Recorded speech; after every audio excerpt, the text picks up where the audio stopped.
Might have to put it side by side to the pellet grill and see how it shakes out.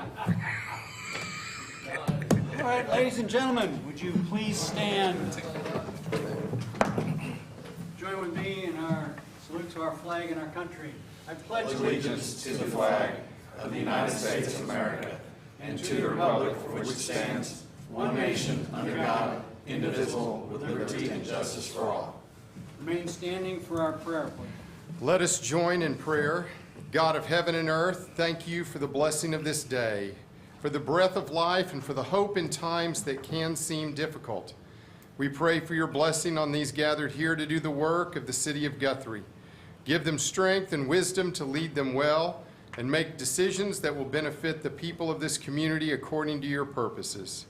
In the Bible, you have said that citizens ought to obey the governing authorities, since you have placed them to promote peace and order and justice. I pray for our mayor and for our city officials and the council assembled here to do this.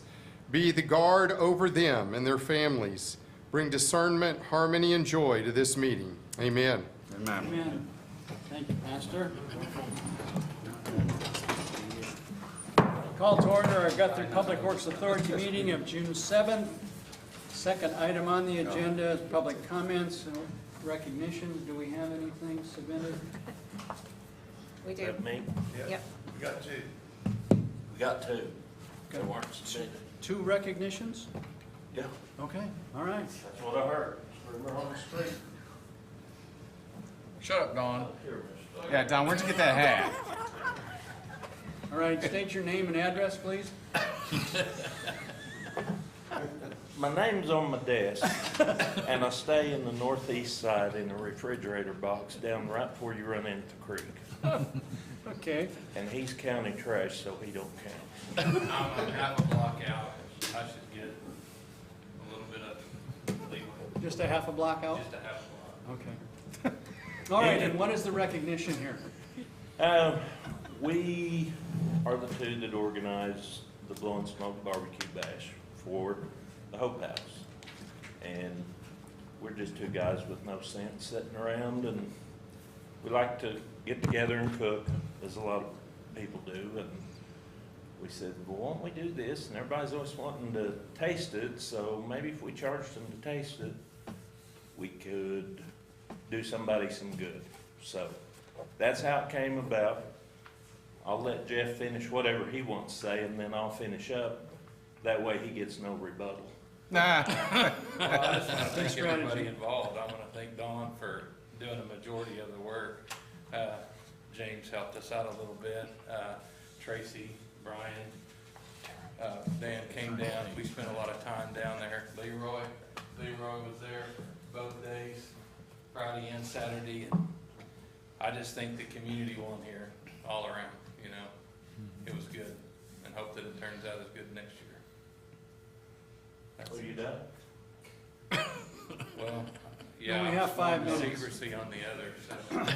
Why? So look how I dropped the bomb. No, it was a great event. I think everybody had a lot of fun. And if you've never seen a councilman do a backflip out of a lawn chair at 3 in the morning, It wasn't 3, it was 10 in the or morning. if you've never seen a councilman jump up and yell, "Their tent's on fire, the tent's on fire," in the middle of the night, That did happen. yeah, it might have happened down there, but Sure, it was 10 in the morning. we won't tell all of Brian's problems he had that night. But it was a lot of fun, and we hope to get to do it again. Well, actually, we have one on the calendar for the same weekend next year. And we're probably, gonna be looking around for different beneficiaries if it works out. But the thing of it is, we just gave them a place to do it. The thing we really owe is to the cooks. We have people that came from Arizona, came from Texas, came from Minnesota. A lot of different places came to this event. Yeah, Perry, and all over. And all of these teams, they woke up or went to bed Thursday night knowing that they probably wouldn't see bed again till Saturday night. Because when they got up Friday morning, they hit the ground running. They did their thing, moved in, set up, cooked all night, and then served the public all day. So without them, and if they all see this, we've told them many times, without the cooks, we wouldn't have anything. We wouldn't have an event or anything, because they're the ones that made the event. And we were glad to have all of them. But anyway, it turned out to be a great deal for the community. And, you know, when you get some of the naysayers that say there's never anything to do here, this was for the people. It wasn't for us. We didn't make a dime. We got no benefit out of it. And the thing of it, too, we could have said we're going to have a benefit for Hope House and rounded up some sponsors and then just turned around and took it to Hope House without all the work. So we gathered it all up, gathered up sponsors, got people to partner with us, and then went through the trouble of making it something for the people here. And I hope some of those naysayers look around and realize someday that it isn't quite as bad here as what you would like everybody to believe. But there's people that worked hard. There's a lot of people in this room that helped make it happen, and a lot of people that aren't in this room. But everybody put their heart into it and really worked hard at making it successful, and hopefully our next one will be better. Anyway, all the numbers are crunched and everything is, that's the next thing. After you clean everything up, then you get to crunch numbers for a couple of days, but we've got it sorted out. And we would like to present this to the Hope House if you want. One of y'all want to come on up here?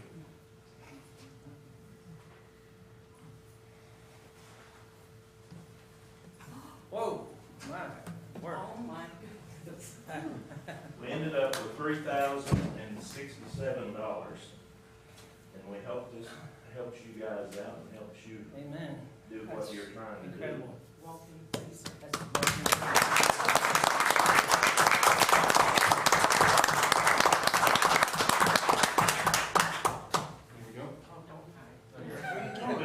Jeff.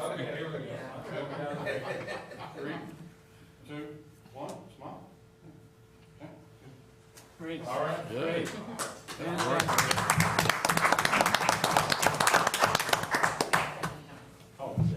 Don't forget to endorse the back of that one. Yeah, I'll take that to the bank of the deposit. Jeff's name on it, they'll cash it in. On behalf of Neighborhood Hope Dealers, Hope House, and our board of directors, and our city council, and everybody who supports Hope House Guthrie, we just celebrated our 2-year anniversary, so this was right on top of that, and totally unexpected. I didn't ask you to do it. We didn't ask you to do it. You took it upon yourself, and I thought that was incredibly generous, thoughtful, gracious of all that were involved in that. And I just can't thank you enough. And it really warms my heart and gives me faith that people in the community of your stature, of your placement, all of you are believing what we're trying to do over there. We are doing it. We are being successful. We have people with 2 years now of sobriety. That's They're only awesome. 2 years old, so something's working.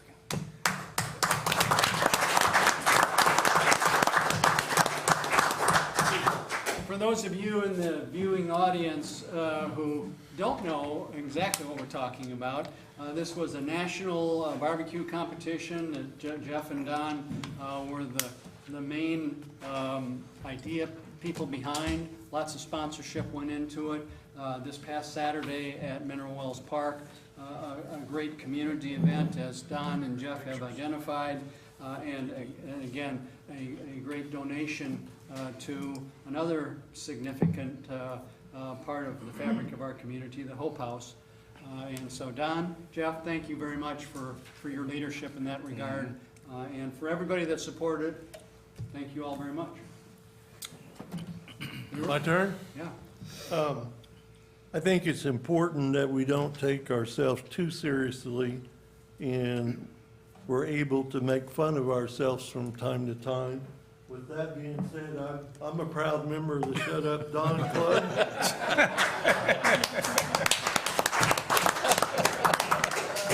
And if I'd phrased it, it probably wouldn't be something you wear on a hat. As we talked about, the Blow and Smoke Barbecue Bash was Saturday in Mineral Wells Park. It was an excellent community event that was well attended. It complemented the Red Brick Nights event later that evening, and it provided funding resources to a good cause, Hope House Guthrie. But to me, I noticed another significant benefit as well that I think should be recognized. The team building and camaraderie between members of our governing body. If you were there, you saw Councilman Channel, Councilman Bothroyd, Councilman Williams, and Councilman Case were all very active. They were interacting and team building. And while maybe not at this particular event, I know Councilman Long helped put this together as part of Red Brick Nights, but accomplishments of city staff. But I think it's also important to recognize strides made by our governing body. With that, I have some hats that I'm going to hand out that are a small token, but symbolic of Team Guthrie approach that we tried to achieve and perfect. And I think this event was one of those events where there was some camaraderie and team building. So with that, I went to get some Guthrie hats. And I'd like to hand these out to recognize the efforts of the city council trying to work together and become Nice. a team effort. Thank you, Leroy. Thank you. All right? Thank you. Thank you. Thanks, sir. Nice hat. And Dan, I got one for you since you were there. That's all I had.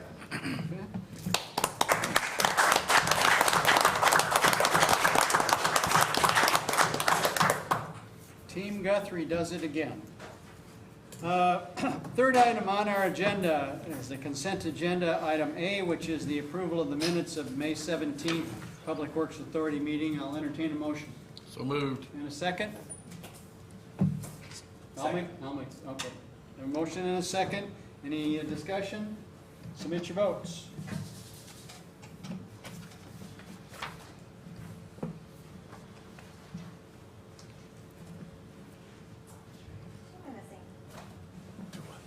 All votes are in.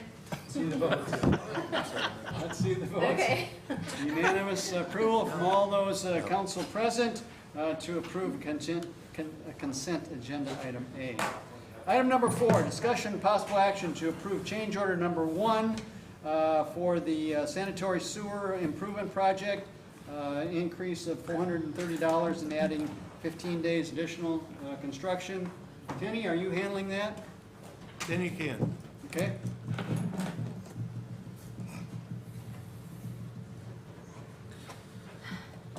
Change order 1 to our 2022 sanitary sewer improvement increases our original contract by $430 and adds 15 days to the original contract. Reasoning behind the change order, in the original contract we had some areas that were kind of an exploratory dig that was built into the contract for the exploratory to see what we had. One area was underneath State Highway 33. We had to determine whether or not there was steel casing that the sewer line ran through. That was unknown. Contractors dug that area up, discovered there was no steel casing there, which in return we would have to permit that, and that item was going to be very costly to us. So we pulled that area of the project out. And the second area over by Magnolia Court, there was another area that was a little bit unknown what we had in the area.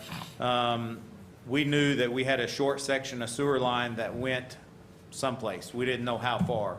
Contractor was able to finally get through that area and cambered it, discovered we had an additional 322 feet of line that went up behind some homes, had 11 taps that tapped into this. So what we did, we just, in change order one, we've kind of balanced that funds out. The money that we had in the original contract for the pipe that goes underneath State Highway 33, we are asking to use those funds to extend the 322 feet over on Magnolia Court. It increases the contract by $430 and adds 15 days to the original contract. We'll have to reevaluate and look at the Highway 33 project in the future. So moved. Second. Have a motion and a second. Any other discussion? Submit your votes. All votes are in.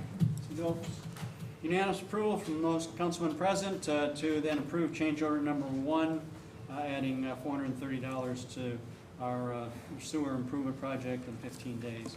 Item number 5, discussion and possible action for the renewal of the contract with Waste Connections for the collection and disposal of trash for a 5-year period beginning October 1st of 2023, expiring September 30th of 2028. Leroy? Brittany Eggleston with Waste Connections will present their proposal. All right, Brittany? Guys, good evening. Thanks for taking the time to meet with me again. After the last meeting, we went over our pricing and readjusted. So years 2 through 5 have a change of a price increase to 5%. And year 1 is still where the biggest chunk of percentages. We readjusted a lot of the price over the commercial pricing, and the biggest changes were the 3-yard and the 8-yard. And the reason we did that, so we kind of compared our pricing here to front load pricing everywhere else. All of our other municipalities, Oklahoma City, and the 3-yard and the 8-yard were just really underpriced. So we right-sized to the price that they should be. So they got the biggest price increase compared to the last proposal we presented. So the 8-yard, the difference from the original one is a 17.6 price increase. With the difference in this, we think there might be a lot of commercial accounts that have a bigger size and go, 3 to 4 or 5 times a week, and maybe they don't need that service, but the price was so cheap they just had it. So this may also adjust some service levels, and customers may still be able to save money with that being said. But everything else is pretty much the same from the first time, minus the 5% change with the residential years 2 through 5, as well as the commercial 5%. Okay. Is there any questions I could answer? What took you so long?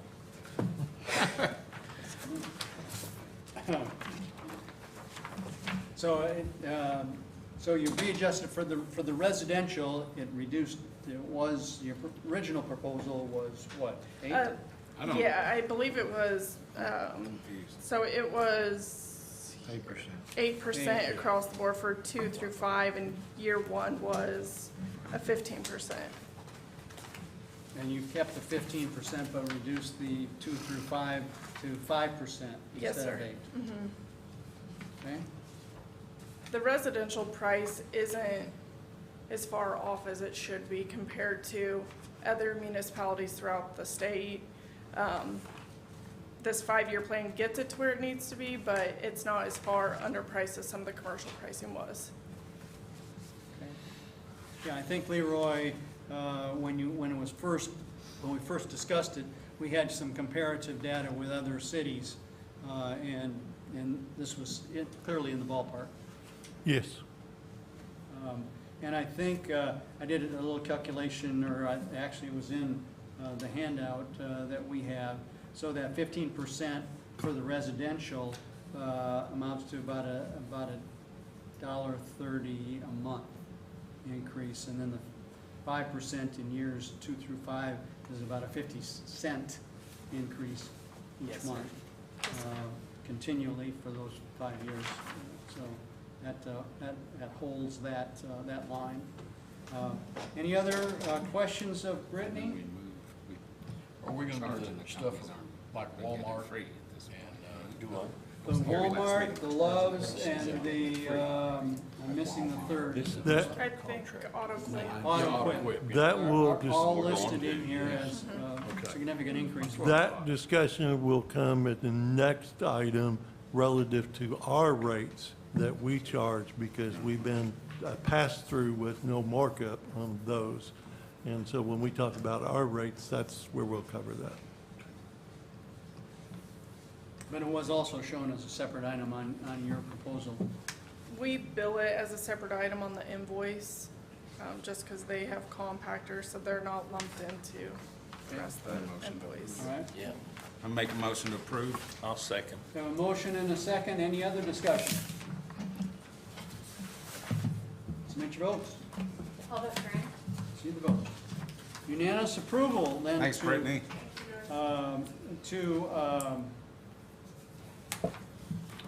Accept the proposal as submitted by Waste Connections for increase in rates for 5-year period, October 1 of '23 to September 30th of '28. Item number 6, discussion possible action to approve resolution 2022-5, which amends fees and charges and policies for services in connection with the collection and disposal of trash. Leroy? Item number 6.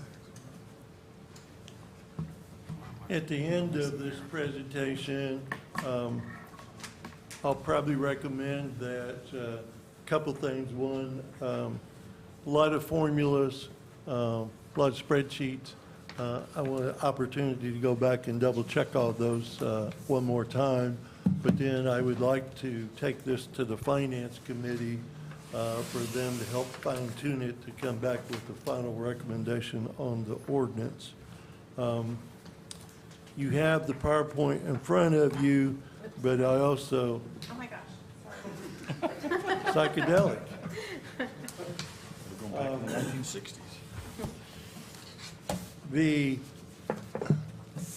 first one, if you look behind the cover letter, I have, it's a little bigger, if you want to look at that, and it's the first document after the cover letter.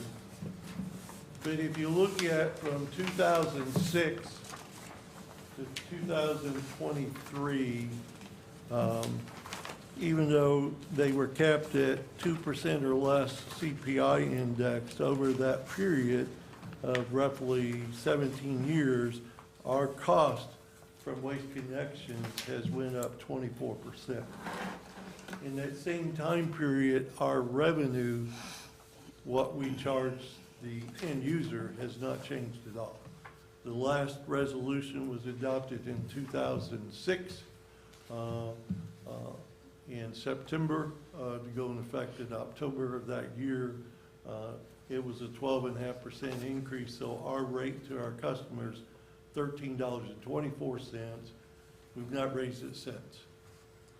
The next one in your packet does a comparison of what that has done to our revenue stream. And what I've done on these spreadsheets, I only handed out one large spreadsheet. I tried to condense the others into even more manageable slides.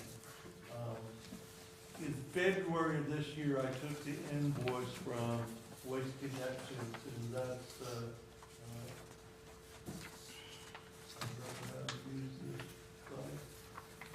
this is the classification and the customer count. And I've used that each year in 2006, in 2022, and then projection on future rates, because then we can compare apples to apples. If we use the number of customers in 2006 versus them, every sheet would be different. So to have apples to apples on all of these, we've used the February 2022 customer count.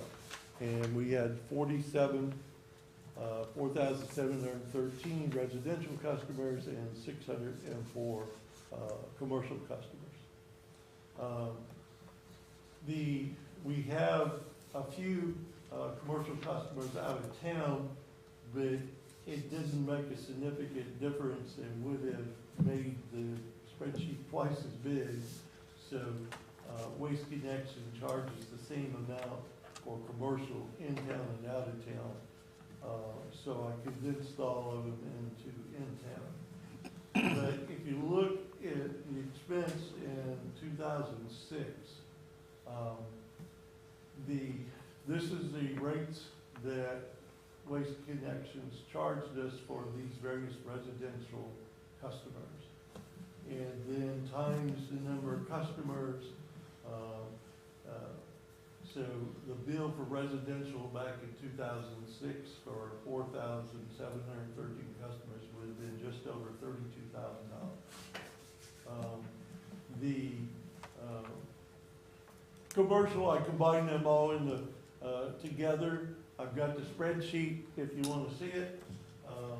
But combined commercial cost was $36,376.99. And of course, there was a state fee and then a deduct for the office space that we provided over on Harrison. So the total of the invoice back in 2006 would have been just over $69,000. If you annualize that, $830,000.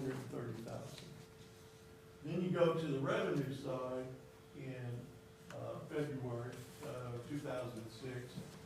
This is our user fees for residential as compared to what it cost us. And the revenue that we generated in $61,000 was generating revenue. Our net, if you take the difference between these two, was a little over $28,000, otherwise $29,000. So our markup on residential was 89%. If you look at all the commercials, it generated a revenue of $54,000. If you look at the difference in that was $17,000, and our markup was 48% for all classes combined. So total revenue was $115,000. Margin or net was 45, and 66% when you combine all the classes. And it makes part of the struggle of figuring out how to put this together is these percentages are pretty significantly different. But our margin, if you 45,800, take it times 12, roughly the margin at that time was about $550,000. And then if you look at the bottom of that same sheet is the next slide. So if you go forward to October 2022, the rates of Waste Connections, for example, on Polycard Inside has gone from $7.03 to $8.69. So in 2022, in February, our invoice was $85,000. And if you annualize that, our cost was a little over $1 million to Waste Connections for these residential and commercial customers. Then, if you look on the revenue side, of course, our rates didn't change. So our revenue was $360,000 net. So our revenue net decreased from the 556. From 549,000 to 360,000. So our operating funds decreased by $189,000 during that time frame. Now, if you go to your next slide. So we haven't had an increase in 16 years. Again, if you look at what we're proposing for consideration is to take the rate of Waste Connections, and instead of increasing based off what our current rates are, is to just go back and whatever our cost is from Waste Connections, mark it up 55%. And you will notice that if you go back to 2006, the overall percentage of markup was 65,000, or 65%.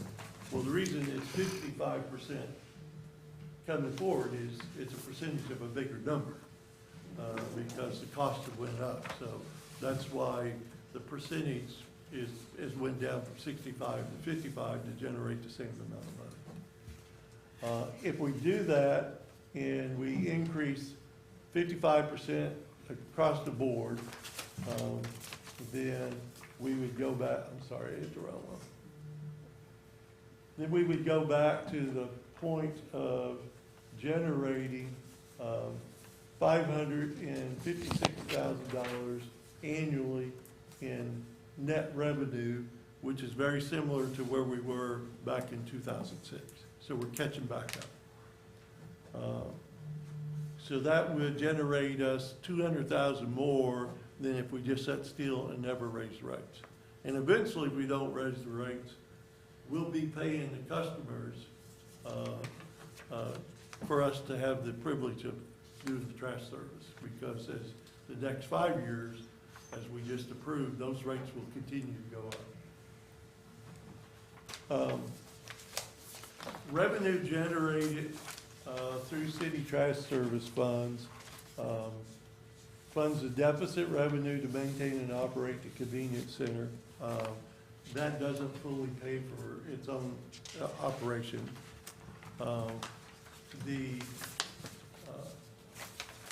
Provides general funding for Public Works Authority, just like the revenue from city and water, sewer, utility service funds, those respective utilities, and provides general funding for Public Works operation. Again, the city has not adjusted the trash rates charged to local residential and commercial businesses since 2006.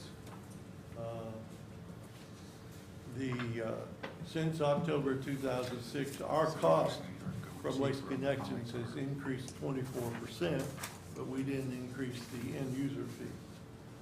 Some people would suggest, well, you shouldn't mark it up at all, you ought to just do it at cost. It takes money to operate the city. And I would remind the public and the council, as we have talked in the last several months, we have 55 miles of water lines that were built prior to 1975. And if we are going to replace those old water lines that create a lot of problems for us, $31 million. We need to paint our water towers, $2 million. At some point, the booster pump on our 24-inch water line only allows us, even though our capacity at the two lakes is 7 million, our plant can do 6 million, we can only get 4 million gallons a day from the water source to the plant. We'll need, as we grow, we'll need to add that booster pump to keep up with the demands. We need to make improvements to Guthrie Lake Spillway. That's almost a $2 million project. We have 22 million of miles of failed sewer line that we need to replace at 26 million. We need to do a full depth replacement of Sooner Road and 19th Street. That's a $12 million project. And then if we look at that full depth replacement of Sooner Road includes 2 of the bridges, but then we have 9 other bridges, and upgrading and replacing those, another 13 million. So there's $88 million of projects we need to do. So I hope people understand if we're gonna start addressing some of these, there's gonna have to be growth in revenue to do that. Again, just some highlights that we talked about before. This is a cutout of the 1920 water line that we opened bids for last week to replace, and you can see the buildup of minerals and sediment in that line. And many of our lines look at that. It's safe to drink because it is just mineral deposits, but anytime that water gets stirred up by a leak or other events, then we have odor, color, and taste issues. You can go to the grocery store and buy a bottle of water that's been purified, but if you pour it through those pipes to get to people's houses, it's never going to get any better until we replace those 50 miles of line. The brittle cast iron pipe, we constantly have leaks. Sometimes we have multiple leaks per week. The valves are dysfunctional, so if you have a leak, you can't isolate that. Sometimes we have to shut large sections of town down in order to drain out that segment of line so we can repair it. Recently, on the 12-inch line, we even had to shut down the water plant, which then creates a fire issue because if you have a fire, you're dependent on what water's in your water tower. And then you have cost of the water loss because that's treated water, and you have manpower cost. Water tower is just an example of inside and out need to be painted.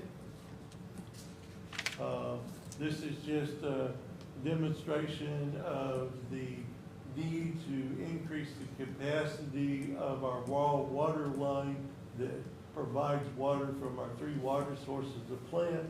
As we grow, we'll need to bump that up to 6 million gallon a day flow, and the only way to do that is add a booster pump to this raw water line. 22 miles of sewer line. With the damaged and failed sewer lines, potential damage to private property, impact on the environment, potential of sewer backups into private structures, sewer overflows, discharge of untreated wastewater into the environment, and then infiltration, groundwater gets into our sewer pipes, and then when you get to the plant, not only are we treating wastewater, we're treating groundwater as well. In many cases, inflow and infiltration accounts for up to 45% of the annual flow to the treatment plant. Sooner Road and 19th Street, on Sooner Road, I don't even think I have to show pictures. This parallels 35, and you can see some of the conditions. Anybody that drives it knows that that sorely needs to be replaced, and it is a major north-south corridor for our residents. And then 19th Street, just some samples of those pictures. Now, we have applied for a RAISE grant through the Federal Highway Administration. That grant, if funded, would provide $10 million of that 12.5, but still got to come up with $2.5 million in matching money even to get that 10. So even if you get grants, you still got to have matching money. Bridges, the 2 in pink are the 2 that are on Sooner Road that we will include in reconstruction of Sooner Road. But if you look at the remaining 9, it's almost $10 million. And I just did that to remind everybody that there's a lot of projects, this community, because of deferred maintenance over the years, we're going to have to catch up at some time, and it's going to take revenue to do it. Another option when we get to this year's budget, if our revenue over the last 15 years, because we haven't increased our rates, roughly $200,000. When we do the budget this year, I think you'll see everybody's going to propose more personnel. And so if you look at, if we increase trash rates roughly $200,000, 2 equipment operators with salary and benefits would be $95,000. And then on firefighters, we've had a lot of discussion lately. The amount of runs that we're seeing with the fire department, and especially EMS, we cover 2/3 of the county.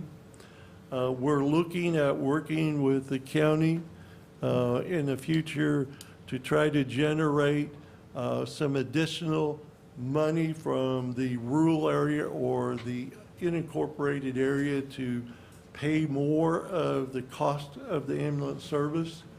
Right now, we get 3 mills from the EMS districts. That's not enough to fund the ambulance service in the unincorporated area. But even if we work with the county, that funding won't be available in the next budget year. So if we want to go ahead and add firefighters, EMTs, while we're working through that, if you add 2 firefighters, that's $106,000.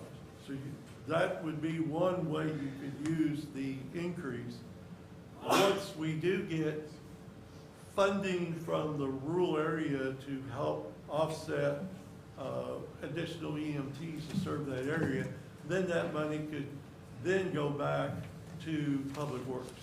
But it could be a stopgap to allow us to go ahead and add 2 firefighter EMTs while we're working through the process to explore other funding opportunities. The large spreadsheet that I give you, and I didn't know how to put this on the screen.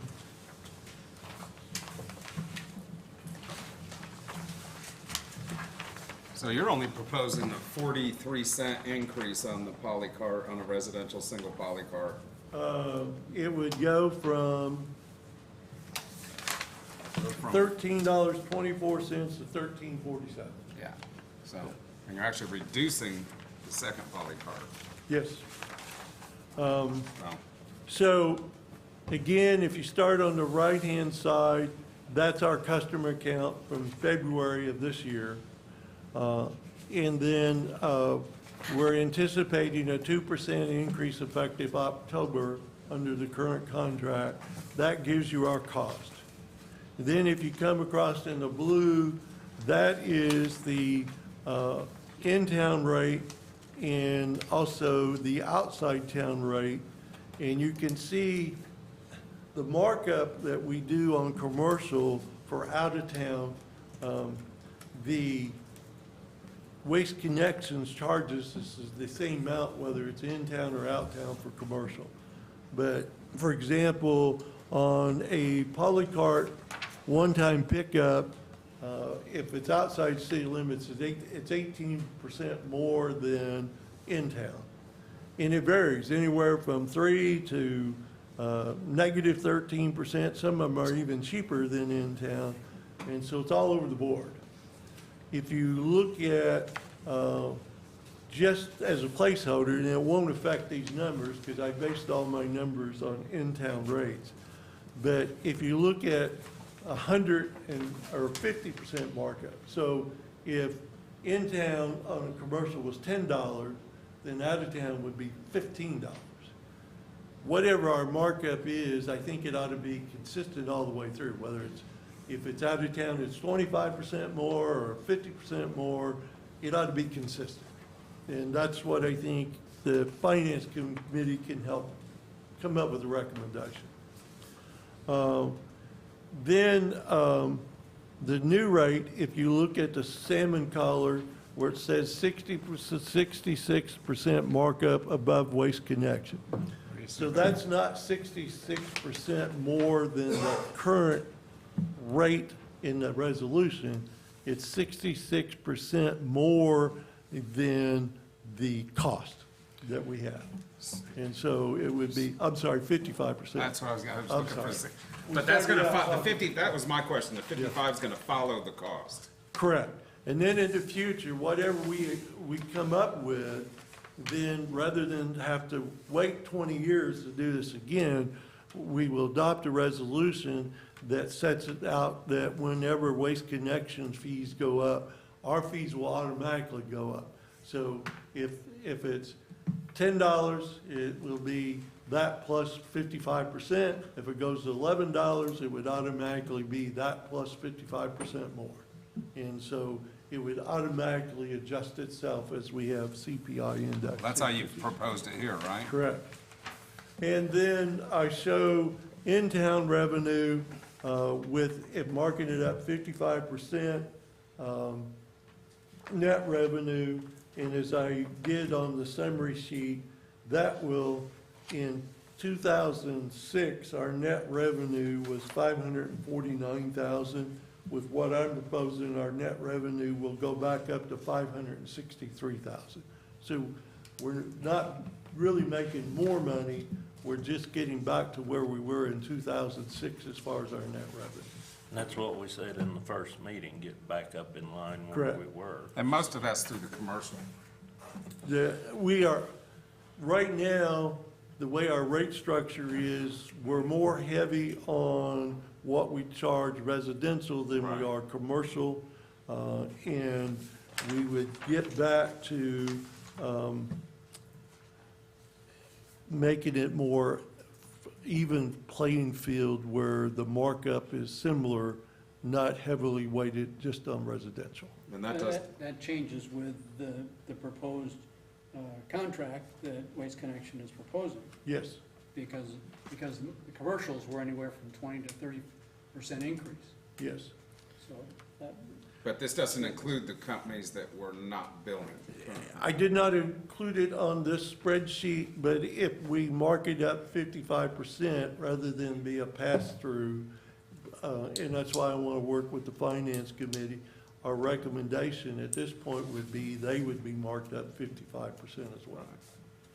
that would make sense. So what I'd like to do with your all's agreement is to sit down with the Finance Committee and work through this spreadsheet. Well, first I want to go back and make sure I didn't have any formula errors, because I've tried to double check multiple times and set it up where it double checks itself, but there's a lot of formulas in the spreadsheet.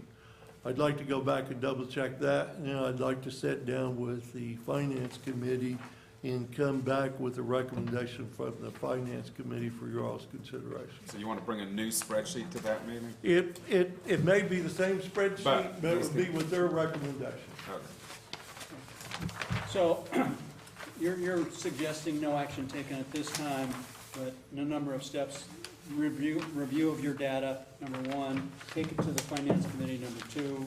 And then they would make a recommendation, Recommendation and to at the that council. time, based on their recommendation, we'll have the actual resolutions present to you based on this type of layout, unless they adjust it.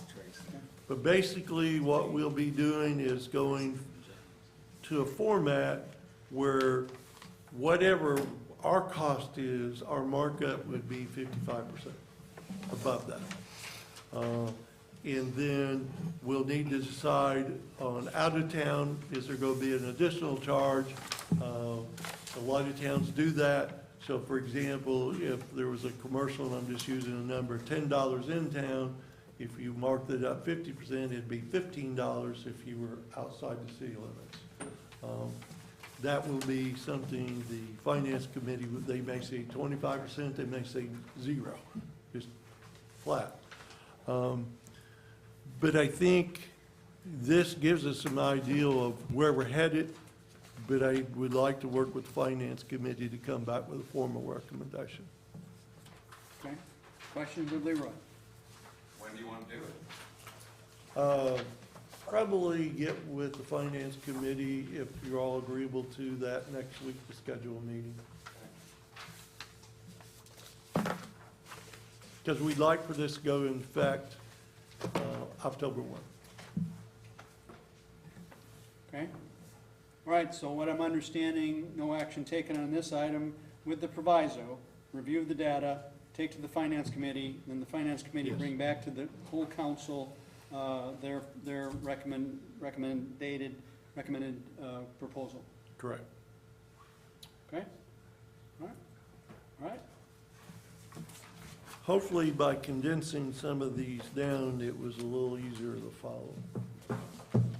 A lot of information. But I do have several large spreadsheets if you all need to see them. All right. Good, we'll move forward with that. That being the last item on our Public Works Authority, we are adjourned. And I'll call to order our city council meeting of June 7th. Item number 2 is consent agenda, and I believe we have a change in consent agenda item A. We have a correction of the minutes of the May 17th on page 3 concerning the ordinance 3369. The motion actually passed 4-2. The minutes incorrectly reflected that the motion failed. This had to do with the Jake break noise ordinance, if you will. So I would propose that we amend those minutes to reflect that the I think it's item B. change. Item B. Item B, on item B for the minutes of 17th, that reflects that the ordinance 3369, that the motion passed, not failed. I thought you would. I thought you would. Shut up, But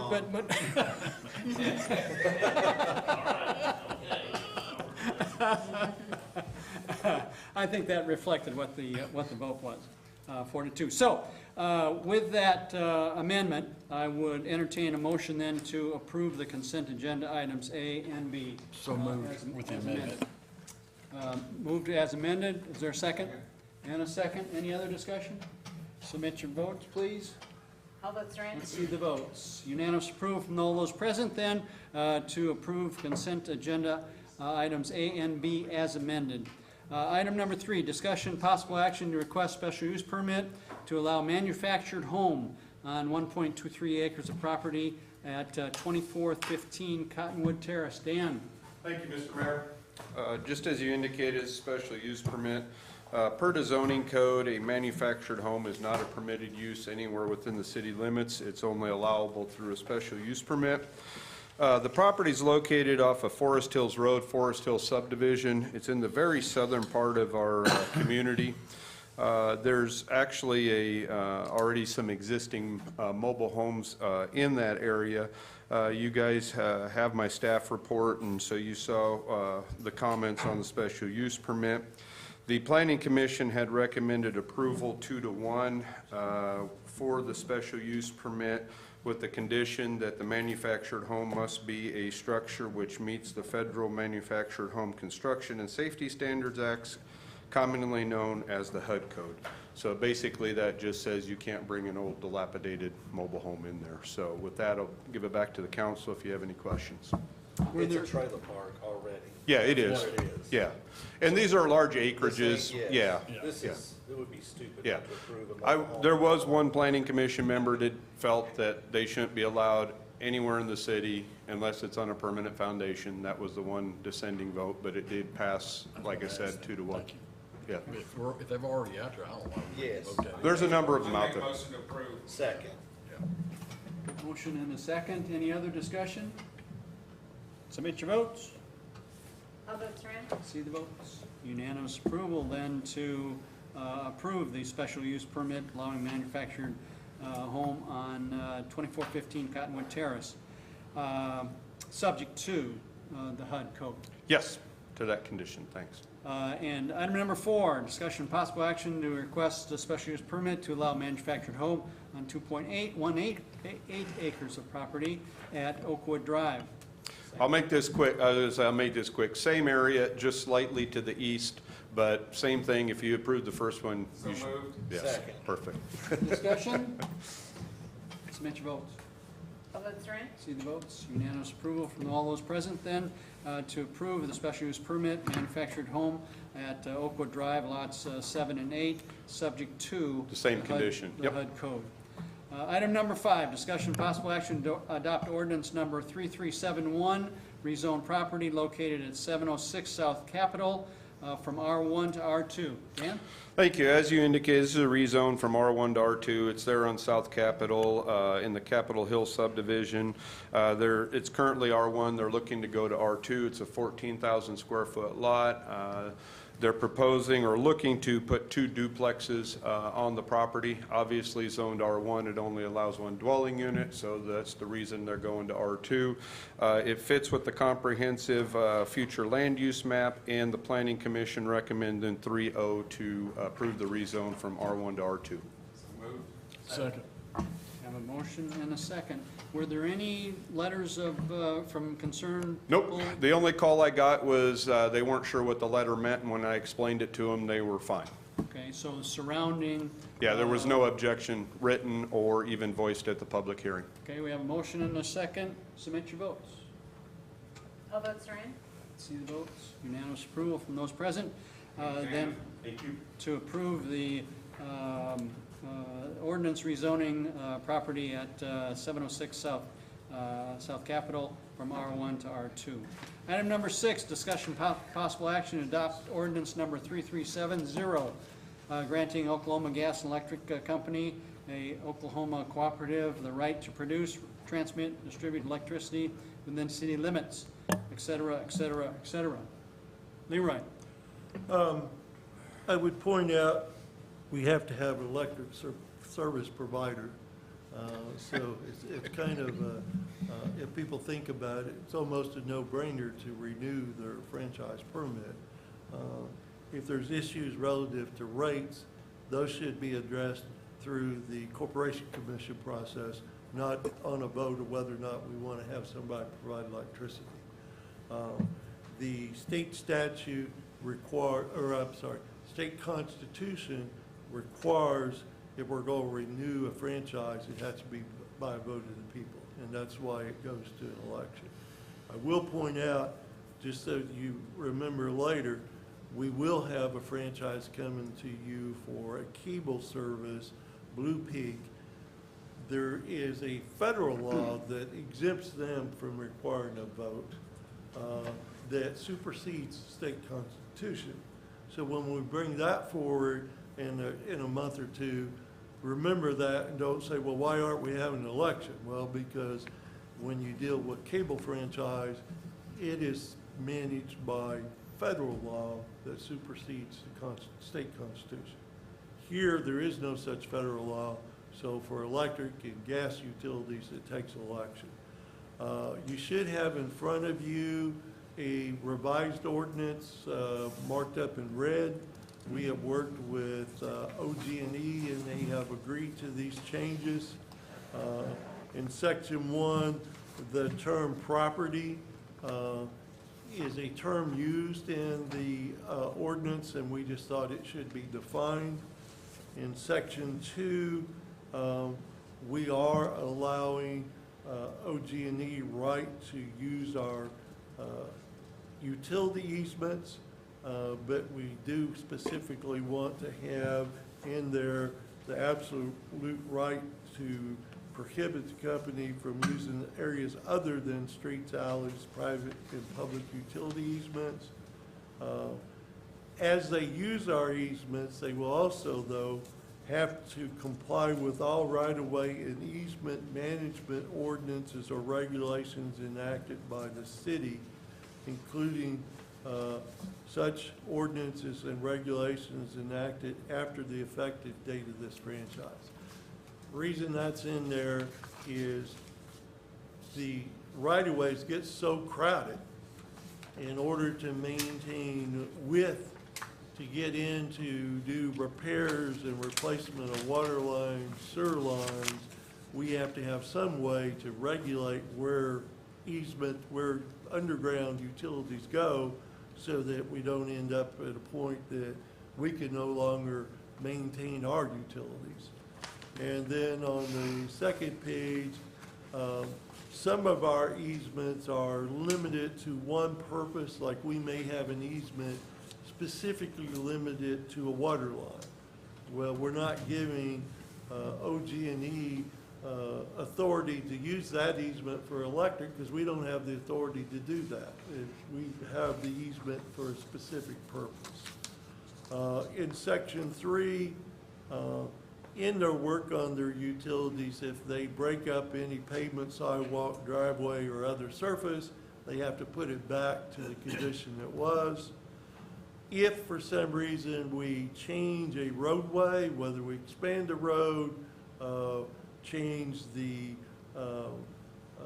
profile of the road, the utility company is required to come in and relocate their utility to accommodate the changes in the road. It's not an expense we have to bear. And then in 7, we changed it where they pay us on a monthly basis instead of annual. And then on the next page in 7C, we added any sales and use tax as required by law. And that's basically the changes we made to the ordinance. And that's all been discussed with OG&E? They have accepted it. We do have a representative, an esteemed representative of OG&E here. Spencer, you have any comments you would like to make? No, Leroy voiced everything. We had extensive conversations, so. Okay, No further all right. comments. Council have any questions? Is this information regarding the last vote? We actually had 81 people said they didn't want to be able to turn lights on in their house. Where did you see that? In the packet, votes cast against the franchise ordinance, 81 Oh. people. There will some people, it's just like when you run for election, I've always been told that there's a third of people vote against you, third go vote for you, and you have to figure out who the other third is if you want to win the race. If people go vote against you. They just didn't read it. They didn't read it, right? No, you're right. Who would vote against not turning on electricity? I can make a motion to approve. Before we get started, Yeah. I got one quick thing, and I talked to Leroy about it, and I know I've talked to you about it as well. We gotta get these lights fixed. We still got a lot of lights out. I know Tenny's disgusted with it. I know, I'm not putting this on that. It's not to be held hostage. I just gonna say, look, if we're gonna vote for this, we got our lights gotta get fixed, okay, guys? I mean, it's getting out of hand, and we've got, and I know, I told Leroy, I said, we have brownouts at our house basically every week. And I come home and the lights are sitting there all blinking. They've been off for 2 or 3 hours. So I'm not griping, I'm just letting you know, I said, you know, it's frustrating. I know OG&E's got a lot of problems like everybody else does, but that was just one of the things that I wanted to say. I don't know if anybody else has the same problem or not, but we do.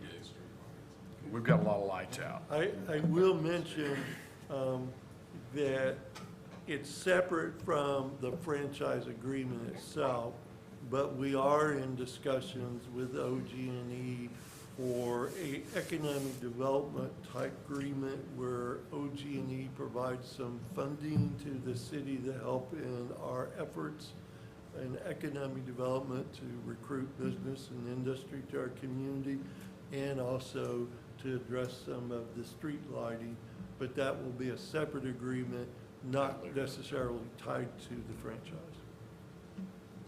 Okay, any other comments or questions, either Leroy or Spencer?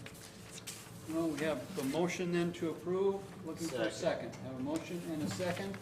Last discussion, submit your votes. All votes are in. Let's see the votes. Unanimous approval from all those present then to approve the adoption of ordinance 3370, granting Oklahoma Gas and Electric a 25-year opportunity to produce, transmit, distribute electricity in city limits. Item number 7, discussion possible action on resolution number 2022-19, calling and holding a special election, as Leroy has identified, in the city of Guthrie for purposes of submitting for registered qualified voters the question concerning the franchise agreement for 25 years. And this is simply a resolution that puts forth the ordinance for an election. Okay? Entertain a motion? Motion approved. Second? Second. Lots of seconds. Any other discussion? Submit your votes. Votes are in. See the votes. Unanimous approval then to adopt resolution number 2022-19 for the citizens of Guthrie to vote on this franchise agreement. Item number 8, discussion of possible action regarding a 12-month extension and amendment to the previous agreed upon memorandum of understanding between Neutron Holdings, Lime vehicles, two-wheel vehicles, and the city of Guthrie. Perfect. Justin? Nicely. This basically is just an amendment to the current MOU, amending 2 items. One is extending it for another 12 months, and the other item is increasing the number of what it's called mobility devices. So that could include scooters or bicycles, increasing that from 75 to 100 to add an additional 25 rental bicycles to their fleet. What did we get, what was our revenue off of that over the last year? Per trip is, I think it's 5 cents. It doesn't amount to much. Are they, I guess, happy to be here? I guess they are, if they're gonna be wanting to put. As far as I know, yeah. The regional manager who covers all of Oklahoma and some other states, he's very pleasant to work with, and he's super responsive. Anytime we've had an issue, he picks up the phone and makes it work for us. So. Feedback mechanism that comes to you informally or formally, do you get positive feedback concerning the Lime vehicles, or? After the first couple of weeks that they were implemented, there were some growing pains there, but since then, I haven't heard a peep from anybody, really good or bad. I see a lot of them being used. And they did, in the last few weeks, they've started replacing the older models, so most of them that you'll see around town right now are nice and brand new and look pretty sharp. Have you ridden one yet? I rode one once. It's interesting. I'm waiting to meet my deductible for the year, then I'll give it another shot. Okay, I'll entertain a motion then to approve the 12-month extension. Have a motion and a second. Any other discussion? Submit your votes. All votes are in. See the votes. Unanimous approval then to approve the 12-month extension and amendments as identified by Justin. Item number 9, city manager report. Leroy. We don't have a shut up Leroy yet, so. Not yet. I thought you just did that. I'll be brief.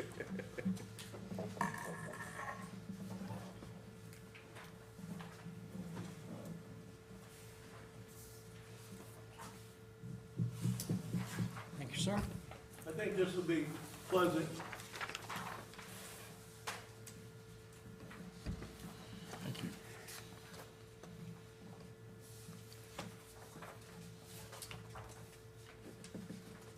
Congress has reinstituted the process of direct spending request, which used to be called earmarking. That's no longer a good term, so they changed the name of it. City staff has actively been pursuing our congressmen and our senators to consider direct spending requests that would benefit our community. And as part of the FY23 appropriations cycle, Senator Jim Himhoff has made a number of requests to benefit Oklahoma, and including funding for the following projects in Guthrie. $4.5 million for Guthrie Edmond Regional Airport Apron expansion. No match would be required for that. And $3.6 million to construct and equip a second fire station in Guthrie.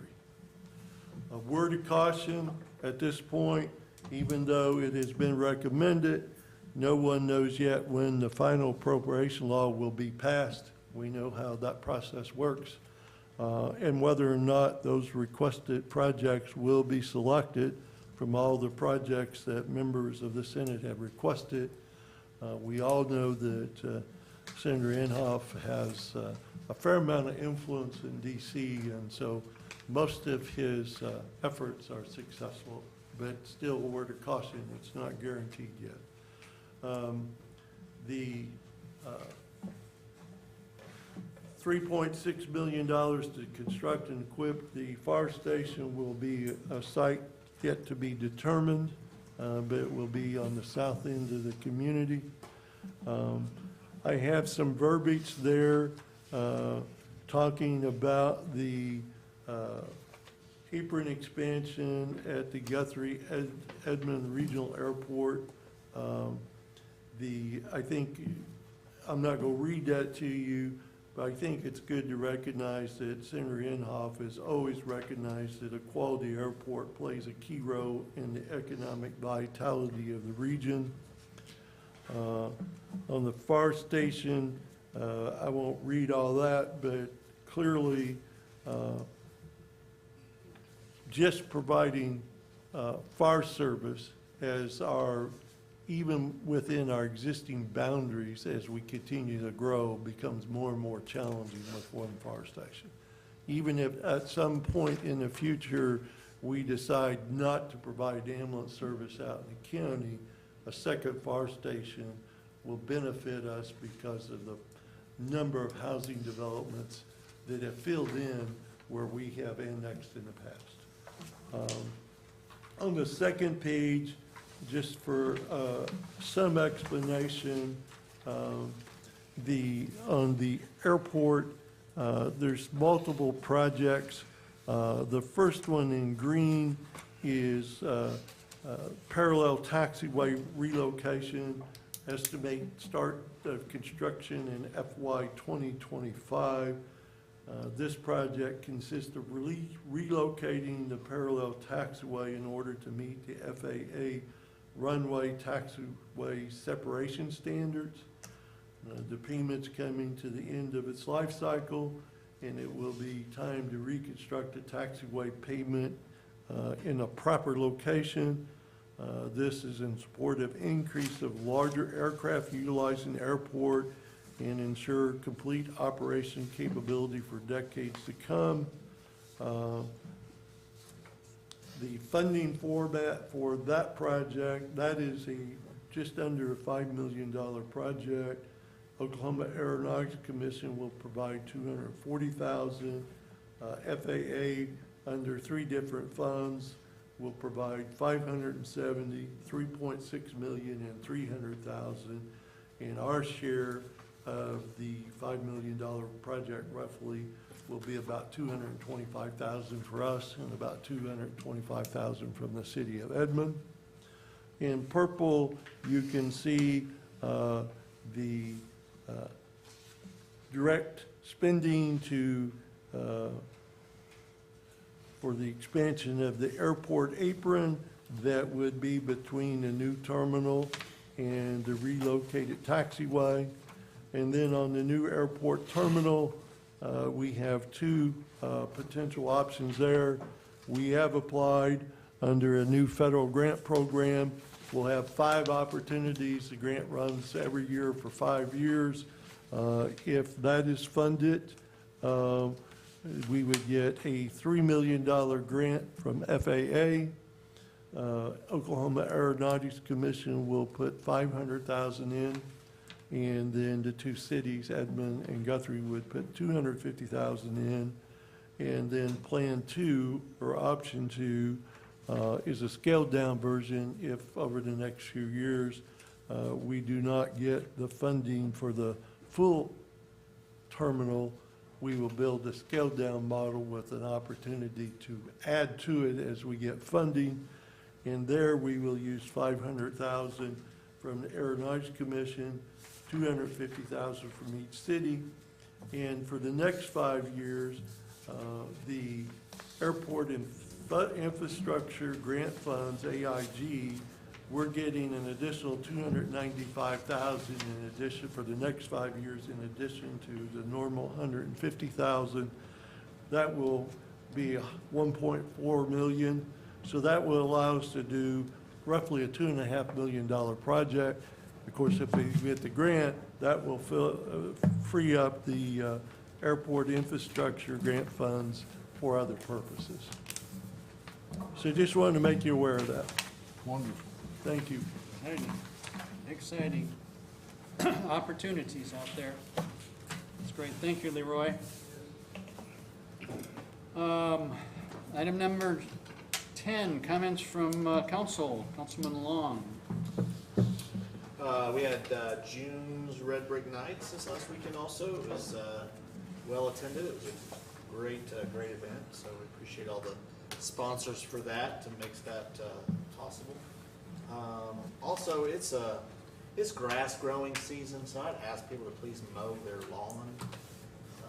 We've got some yards that just look atrocious, and you could sure help out our ordinance people by just going ahead and taking the initiative to mow it. I don't care if you think you're feeding the bees, you're not. There's flowers for that.